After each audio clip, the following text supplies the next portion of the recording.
बिस्मिल्लाहिर्रहमानिर्रहीम। अस्सलाम वालेकुम। मैं हूं इकबाल जंजुआ। 2005 के ज़लज़ले में मैं मुज़फ़्फ़राबाद में था और सुबह अचानक किस्मत थी कि ऑफ़िस के लिए मैं उठा और ज़लज़ला हो गया। उस ज़लज़ले में जो तबाही हुई, जो नुकसान हुए, वो आप सबको पता है, रिकॉर्ड पे मौजूद हैं। उस वक्त भी मैं एक निजी अखबार में कॉलम लिखता था और सहाफ़त करता था। मैं सुबह उठता, ऑफ़िस जाता और दिन भर की जो ख़बरें होती वो मुझे मिलती। बहुत सी एनजीओज़ वक्त के साथ साथ मुज़फ़्फ़राबाद में आई। मुख्तसर बताता चलूँ कि वहाँ पे रिहेबिलिटेशन का काम शुरू हुआ। सिद्धार्थ अतीक की हुकूमत थी और वहाँ पे तमाम जो एनजीओज़ थी मुल्क भर से, सिंध से, बलूचिस्तान से, कराची से, हैदराबाद से, कोयटा से मुख्तलिफ़ प्रोजेक्ट लेके मुज़फ़्फ़राबाद में पहुँची। उन एनजीओज़ का काम था कि वो एक एनजीओ के पास तालीम के हवाले से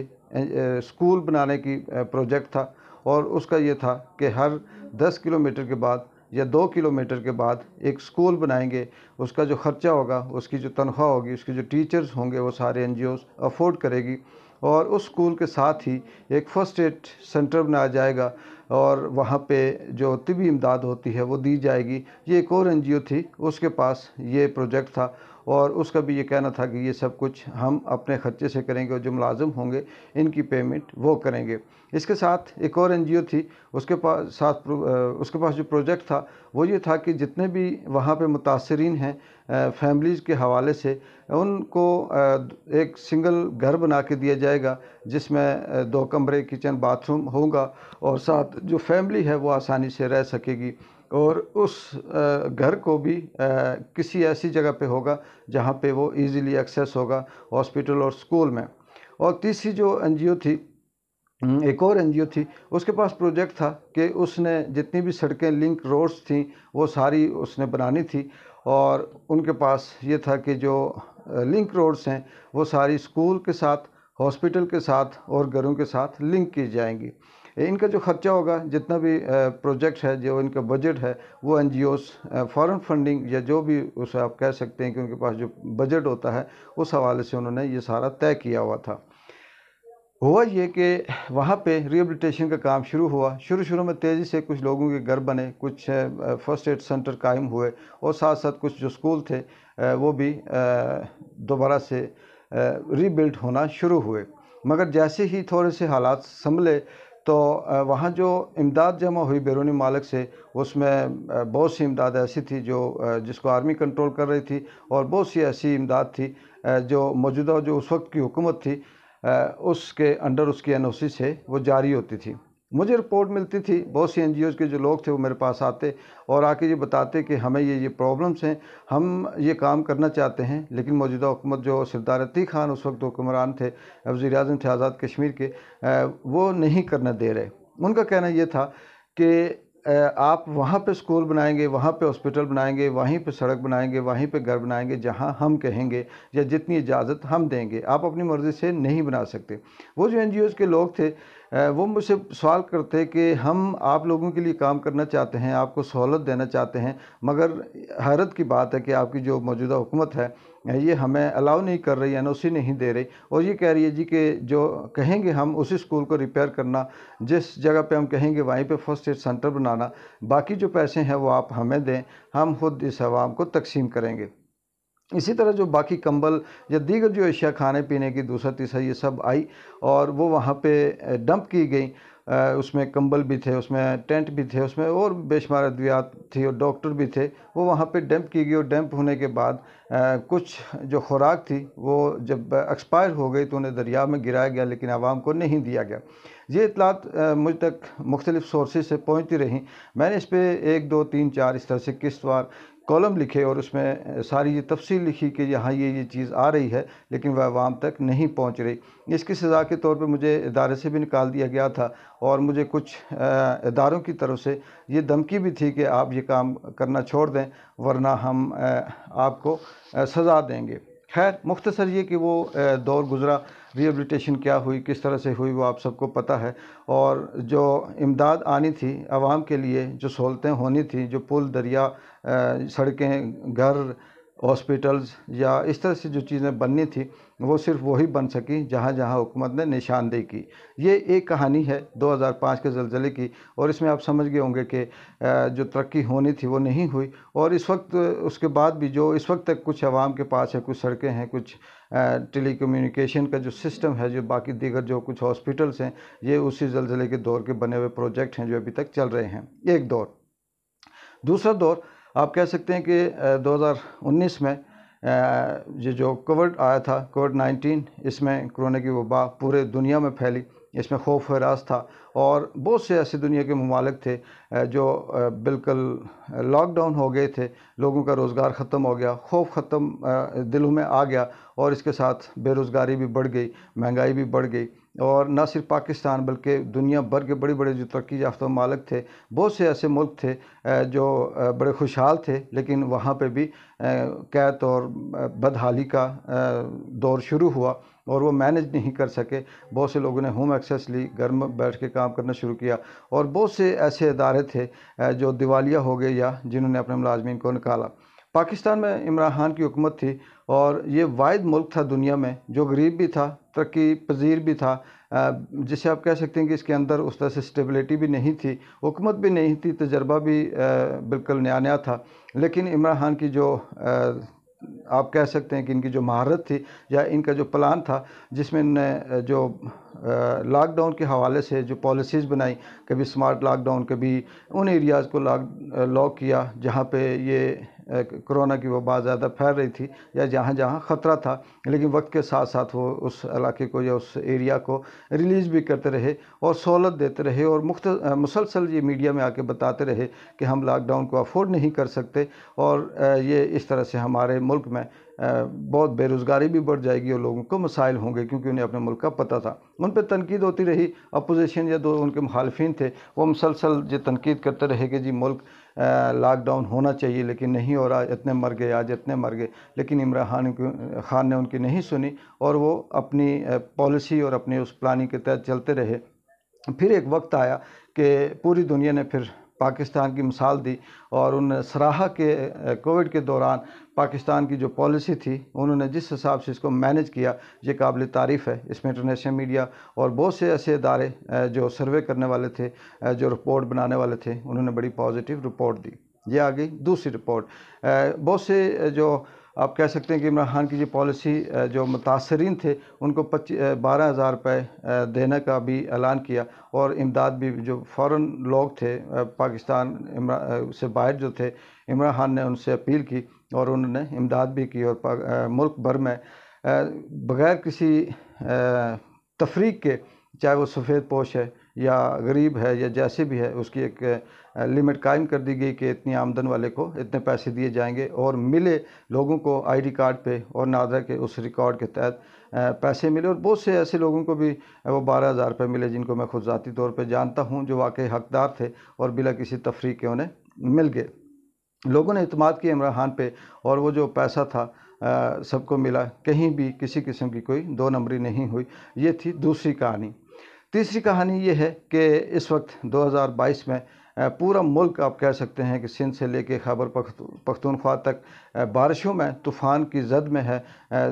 हज़ारों की तादाद में घर तबाह हो चुके हैं, लाखों की तादाद में मवेशी तबाह हो चुके हैं, ज़मीनें बर्बाद हो चुकी हैं, फसलें तबाह हो चुकी हैं, और हुकूमत इस वक्त बेबस हो चुकी है। आर्मी भी बेबस नज़र आती है क्योंकि रास्ते नहीं हैं और लोगों को निकालना बड़ा मुश्किल है। अरबों खरबों रुपए की लोगों की जो मालियत थी, जो उनके असासे थे, होटल्स थे और ज़मीनें थीं, मवेशी थे, दीगर जो उनके असासे थे, वो सारे के सारे इस दरिया में बह गए। बल्कि एक एक ख़ानदान के कई कई अफराद सरेआम टीवी पे दिखाते हुए या उनकी जो सोशल मीडिया पे वीडियो बनी देखते हुए वो अल्लाह को प्यारे हो गए। इसके अलावा बेशुमार ऐसे रोज़ाना ख़बरों में आप भी देखते हैं कि किस तरह से मुल्क में तबाही और बर्बादी हो रही है। अब इसके पीछे जो सवाल पैदा होता है वो ये है कि मौजूदा जो हुकूमत है PDM की, जिसमें शहबाज शरीफ इसको लीड कर रहे हैं, इन्होंने बड़ी कोशिश की फ़ॉरेन कंट्री से जो हमारे पाकिस्तानी हैं, ओवरसीज़ पाकिस्तानी, उनसे इमदाद लेने की, लेकिन उन्होंने आगे से ये जवाब दिया कि जब हमें वोट का हक़ आता है तो आप हमें कहते हैं कि जी इनकी कोई हैसियत नहीं है और इनको ओवरसीज़ पाकिस्तानियों को वोट का हक़ नहीं है। अब इमदाद की जब वक्त आया तो आप कैसे कहते हैं कि आप हमारी मदद करें। सिंध में अरसा दराज से पीपल्स पार्टी की हुकूमत है, बल्कि वही बादशाह हैं, लेकिन इस वक्त वो भी बेबस हैं और वो स्वाय इल्ज़ाम दर इल्ज़ाम के और कुछ भी नहीं करते। अपने गिरबान में नहीं देखते कि ये सैलाब, ये फ्लड्स सदियों बरसों से आ रहे हैं, लेकिन इससे किसी किस्म का उनके पास कोई इंतज़ाम नहीं हुआ, बल्कि इसका अलर्ट भी था और इस हवाले से उन्होंने कुछ नहीं किया। खैबर पख्तूनख्वा में भी इसी तरह से है, लेकिन इमरान खान के पास इमरान खान अब निकले हैं बाहर। दर्जनों उनके ऊपर केसेस हैं, दहशतगर्दी के भी केस हैं, तौहीन अदालत के भी केस हैं उनके ऊपर, और बेशुमार ऐसे मुकदमात हैं, और ज़मानतें करवा कर वो बाहर फिर रहे हैं। और उन्होंने आज जेलों में जब जलसा किया, उसमें उन्होंने कहा जी कि हमें बिल्कुल मैराथन वो फंडिंग के हवाले से वो भी करेंगे, और इसके साथ हम जो मुल्क में चाहे बलूचिस्तान है, सिंध है, खैबर पख्तूनख्वा है, पंजाब है, जहाँ जहाँ तबाही हुई, पाकिस्तान तहरीक इंसाफ के जो टाइगर हैं ये सामने आएंगे और ये ऐसी मदद करेंगे, हम सब निकलेंगे कि दुनिया याद रखेगी और सबको हम बताएंगे कि हम किस तरह से इनकी मदद करते हैं या इमदाद करते हैं। उन्होंने समुद्र पार जो पाकिस्तानी हैं उनको भी कहा कि आप हमारी मदद करें, और इमरान खान के एक इशारे पे, एक ट्वीट पे, एक बयान पे हज़ारों लाखों की तादाद से जो बैरूनी मुल्क पाकिस्तानी हैं वो मदद करने को तैयार हो जाते हैं, क्योंकि उन्हें उस पर एतमाद है। ये आगे तीसरी कहानी। नाज़रीन, ये आपको बताने का मतलब सिर्फ ये था कि हम यहाँ पे हमारे जो हुक्मरान हैं बदकिस्मती से माजी में रहे हैं, चाहे वो पीपल्स पार्टी हो या नून लीग हो, इन्होंने स्वाय आवाम से धोखा देने के, आवाम से झूठ बोलने के, आवाम के साथ दो नंबरी करने के कुछ नहीं किया। शहबाज शरीफ ने भी कल सिंध में जाके कहा जी कि मैं 15 अरब रुपए का ऐलान करता हूँ और ये मैं कहता हूँ कि ये यहाँ पर लगे और गरीबों और ज़रूरतमंदों को दिया जाए। लेकिन शर्म की बात है कि फरियाद तारपुर के जो शोहर हैं उन्होंने 50-50 रुपये उस मुतासरीन को बांटे, जो देख के शर्म आती है। इसके अलावा पीपल्स पार्टी के ही थी बख्तावर, उसने केले बच्चों को दिए कि ये खाएं, लेकिन फिर वो जो 15 अरब रुपये दिए गए वो सबको पता है कि उसमें से कितने लगने हैं और कितने नहीं लगने। अफसोस की बात यह है कि यहाँ जब टीवी चैनल, जब मीडिया के साथ, जब सहाफ़ियों के साथ नून लीग की हुकूमत जाती है या पीपल्स पार्टी की हुकूमत जाती है, वो पहले एक टेंट लगाती है, उसके अंदर गुलदस्ते रखती है, फिर एक कारपेट बिछाती है और फैमिली के सरों पे हाथ रखते हैं, उनको इमदाद देने की कोशिश करते हैं, और फ़ोटो सेशन होता है, मीडिया देखता है, और जियो जैसे जो इदारे हैं वो शोर मचाते हैं, और फिर उनको वो कहते हैं कि जी ये यहाँ पे हुकूमत काम कर रही है। जैसे ही कैमरे वहाँ से हटते हैं और वापस दोबारा से वो सब कुछ शूटिंग ख़त्म होती है, रोल बैक किया जाता है, वो गमले और वो कारपेट और सब कुछ उठा दिया जाता है। ये हुकूमत की क्रेडिबिलिटी है जिसकी वजह से लोग इन पर एतमाद नहीं कर रहे। आज कितने दिन हो गए मुसलसल ये तूफ़ान तबाही आ रही है, लेकिन मौजूदा जो हुकूमत है इसके कहने पर, मिन्नतें करने पर, दरख्वास्तें करने पर भी किसी ने कोई फ़ंड जमा नहीं करवाया। लेकिन इमरान खान पर लोगों को एतमाद है, चाहे वो 2019 का से लेके 2020-21 तक का कोविड हो, उसमें भी दिल खोल कर लोगों ने मदद की और दिल खोल कर उन्होंने इमरान खान की बात को सुना, और वो जो इमदाद थी वो हर उस आदमी तक पहुंची जो उसका हकदार था। इसी तरह से इस दफ़ा भी इमरान खान उन केसों के बावजूद, उन परेशानियों के बावजूद, उसके तख्ता उल्टा हुआ है, उसके ऊपर पूरी दुनिया से दबाव है, रिजीम चेंज होने के बावजूद भी वो निकले हैं। और ओवरसीज़ पाकिस्तानी हों या पाकिस्तान के अंदर जो उनके टाइगर्स हैं वो हों, उन्होंने अपनी तमाम तर जो सलाहियतें हैं उनको बरूए कार लाकर इनकी जो मुतासरीन हैं फ्लड से या सैलाब ज़दगान जो हैं उनकी मदद करने के लिए उन्होंने रज़ामंदी ज़ाहिर की है। इसको कहते हैं क्रेडिबिलिटी, और ये सिर्फ इसलिए आती है कि जो शख्स ईमानदार होता है, जो शख्स अवाम के दिलों में रहता है, उसे यकीन होता है कि ये जो लेगा वो उस हकदार को उस तक उसका हक पहुँचाएगा, उसको आज़ादी से उस तक ये चीज़ देगा, वो करप्शन नहीं करेगा। लोग इस पे एतमाद करते हैं। बदकिस्मती हमारी ये है, चाहे वो आज़ाद कश्मीर का ज़लज़ला हो या पाकिस्तान के अंदर आने वाली तूफ़ान हों, ये जो हुकूमतें रही हैं माजी में, इनका काम सिर्फ यही रहा कि आवाम के नाम पर रिलीफ लेते रहे, अरबों के हिसाब से लेते रहे, खरबों के हिसाब से लेते रहे, और वो सिर्फ़ और सिर्फ अपने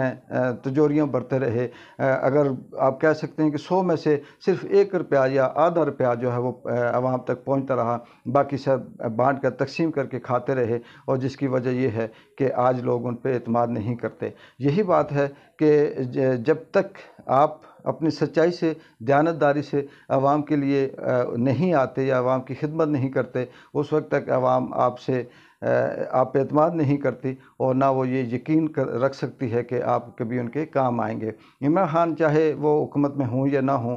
वो इस चीज़ में जाने जाते हैं दयानतदारी के हवाले से। करप्शन